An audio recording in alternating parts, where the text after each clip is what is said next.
Tokoh Abu Abdullah bin Al-Haris bin Al-Sad Al-Basri adalah ulama yang menonjol dalam bidang tasawuf di zamannya.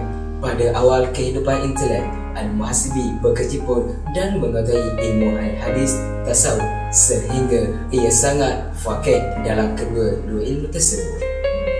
Al-Muhasibi menerima ilmu al-hadis dan fiqh dari para ulama yang terkenal pada zamannya. Di antara guru-gurunya dalam fikih, ia belajar dengan Imam Asy-Syafi'i, Abu Dawud Al-Qasimi bin Salam dan Qadir Abu Yusuf. Manakala dalam bidang al-hadis pula, beliau belajar dengan Al-Hashim, Syu'ara bin Yunus, Yazid bin Harad, Abu An-Nadar dan Suwaid bin Daud. Pada zaman beliau, perkembangan pemikiran teologi Islam, yakni ilmu kalam, ia mempelajari dan memahami dengan baik pemikiran Mu'tazilah, Syiah, Khawarij, Jabariyah dan Qadariyah. Sekalipun Al-Muhasibi tidak sependapat dengan aliran Mu'tazilah, namun aliran ini sangat mempengaruhi cara pemikirannya di antara menghargai akal dalam memahami agama dan untuk mencapai kebenaran.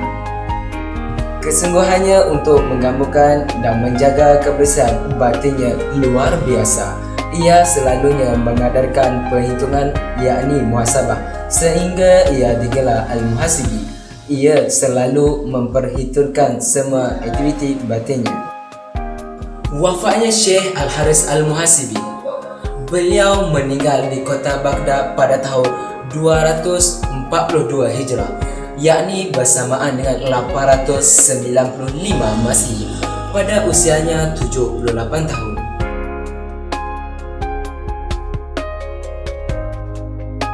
Proses kesempurnaan pembangunan insan melalui al-ahwal wal maqamat. Setelah jiwa dimurnikan dari sifat-sifat asas negatif dan mengisikannya dengan sifat-sifat asas positif diri insan, ini tidak bermakna jiwa sudah sembuh dari penyakitnya. Kesempurnaan jiwa yang sebenar adalah dapat melahirkan kesucian hati yang benar-benar mampu mengenal Allah Subhanahu wa taala. Seterusnya boleh mengaplikasikan konsep ihsan dalam setiap amalan dalam seluruh kehidupannya. Maka pendidikan kejiwaan yang seterusnya perlulah menempuh cara yang sesuai dengan tingkatan al-ahwal dan al-maqamat. Ia merupakan satu proses tahapan sifat-sifat mahmudah menuju martabat insan yang paling tinggi, iaitu ma'rifatullah, iaitu taubat, wara', zuhud, sabar, tawakal, redha, syukur dan mahabbah. Taubat menurut Al-Muhasibi, perkara utama yang perlu dilakukan oleh insan yang ingin menuju keterangan jiwa adalah bertaubat. Taubat yakni menyesali perbuatan buruk yang telah dilakukan dan bertekad untuk tidak lagi mengulangi perbuatan dosa tersebut serta menjauhkan diri daripada hal-hal yang boleh menjerumuskan ke dalam dosa. Manusia yang terus-menerus dalam dosanya tidak akan berhenti dari melakukan pelbagai keburukan dan kerosakan, dan akan dipenuhi hatinya dengan hawa nafsu, tidak akan merasa takut bahawa Allah Subhanahu wa taala adalah tempat kembalinya di akhirat kelak. Bahkan dia tidak sedikit pun takut akan siksaan Allah Subhanahu wa taala terhadapnya. Wara', hasil taubatnya murni menghasilkan wara'. Wara' pada pemahaman Al-Muhasibi adalah menghitung dan menganalisa perkara-perkara yang dibenci oleh Allah Subhanahu wa taala. Ianya merangkumi seluruh aspek dalam kehidupan, termasuk soal makanan, nafkah, harta dan sebagainya. Jiwa insan yang telah benar-benar berazam untuk kembali ke jalan Allah Subhanahu wa taala akan memastikan dirinya memilih suatu perkara dalam keadaan yang halal dan diberkati oleh Allah Subhanahu wa taala. Zuhud, jiwa yang dapat merangkumi kebencian Allah Subhanahu wa taala sepenuhnya akan mewujudkan sifat zuhud. Zuhud menurut Al-Muhasibi bukanlah bererti larangan terhadap kenikmatan dunia dan jiwa. Akan tetapi zuhud yang dimaksudkan adalah zuhud dengan meninggalkan dan membenci sesuatu yang tidak disukai oleh Allah Subhanahu wa taala, dengan mengekang keinginan hawa nafsu dan tabiatnya, yakni seseorang itu hendaklah membebaskan dirinya dari pengaruh jiwa dan dunia serta mengajak jiwanya untuk memperhatikan ajakan Allah Subhanahu wa taala, untuk mengabdikan diri kepada Allah Subhanahu wa taala. Ya, sabar menurut Al-Muhasibi adalah tahap untuk mencari redha, iaitu menerima pemberian Allah SWT tanpa disertai rasa mengeluh walaupun sedikit. Bersabar itu dapat dilakukan dengan 3 hal, iaitu sabar dengan menjalankan ketaatan kepada Allah SWT, sabar untuk meninggalkan kemaksiatan kepada Allah, dan sabar ketika menerima musibah dunia. Tawakal. Al-Muhasibi berpandangan bahawa tawakal adalah sandaran manusia terhadap Allah SWT dalam segala hal yang merangkumi suatu rancangan yang tetap, yakni keputusan atau kemahuan azam yang disertai dengan ikhtiar dalam melaksanakan rancangan tersebut. Tawakal dapat menimbulkan ketenangan jiwa, keamanan dan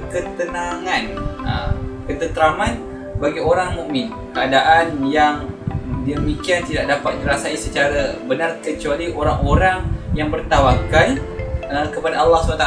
Orang mukmin yang merasakan bahawa segala urusan alam tidak akan terlepas dari genggaman Allah SWT. Allah SWT menganugerahkan ketenangan, ketenteraman dalam jumlah yang besar ke dalam hatinya.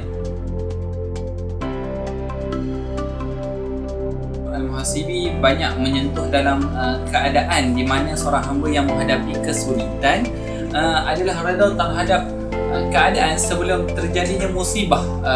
Bukanlah dinamakan redha, akan tetapi niat untuk redha. Oleh itu, redha pada sudut ini adalah redha pada hati yang merasa bahagia ketika menerima takdir yang mendukacitakan.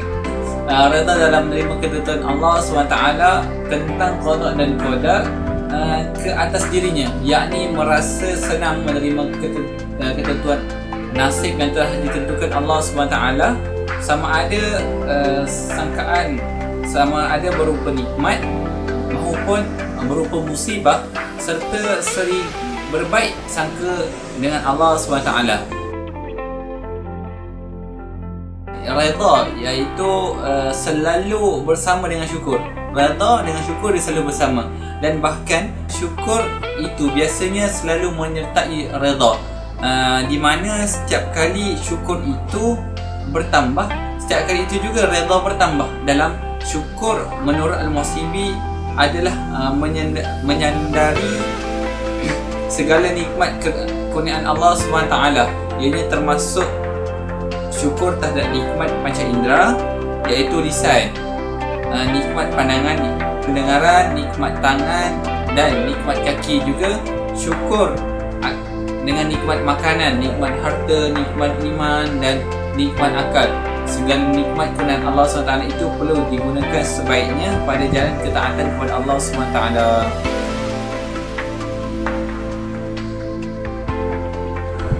Mahabbah, gabungan tahap taubat, wara', zuhud, sabar, tawakal, redha dan bersyukur yang telah kukuh disemadikan dalam jiwa akan menghasilkan tahap mahabbah. Mahabbah adalah cinta kepada Allah Subhanahu Wa Taala dan dekatnya dengannya.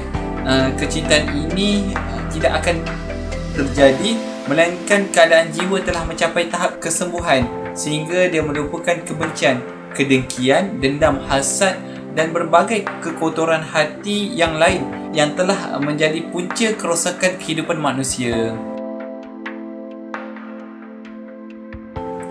Kesimpulannya, pendekatan yang digunakan oleh Al-Muhasibi dalam pendidikan kejiwaan sangat relevan diaplikasikan dalam konteks kehidupan masyarakat kini. Langkah penyelesaian gelojak jiwa yang dihuraikan oleh Muhasibi adalah satu proses pentarbiahan jiwa insan berlandaskan takwa kepada Allah Subhanahu Wa Taala. Hanya insan yang bertakwa sahaja mampu melawan segala kemahuan dan godaan syaitan dan hawa nafsu yang menyesatkan. Insan yang telah terbangun dengan nilai-nilai yang mulia akan mendorong dirinya untuk mencapai nikmat, kebahagiaan dan keredaan Allah yang hakiki.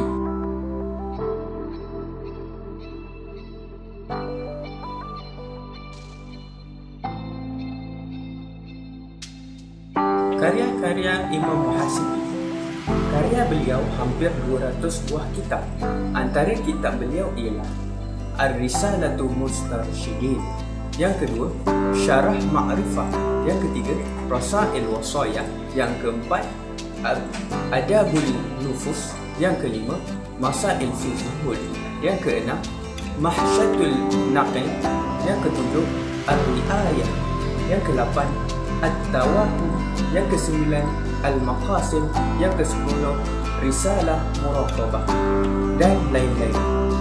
Ar-Risalatu Mustarsyidin ialah sebuah kitab bimbingan dan petunjuk. Antara bab dalam kitab ini ialah bersabar, mencari kawan baik, pelajari ilmu keyakinan, qanaah, cinta Allah dan Rasul.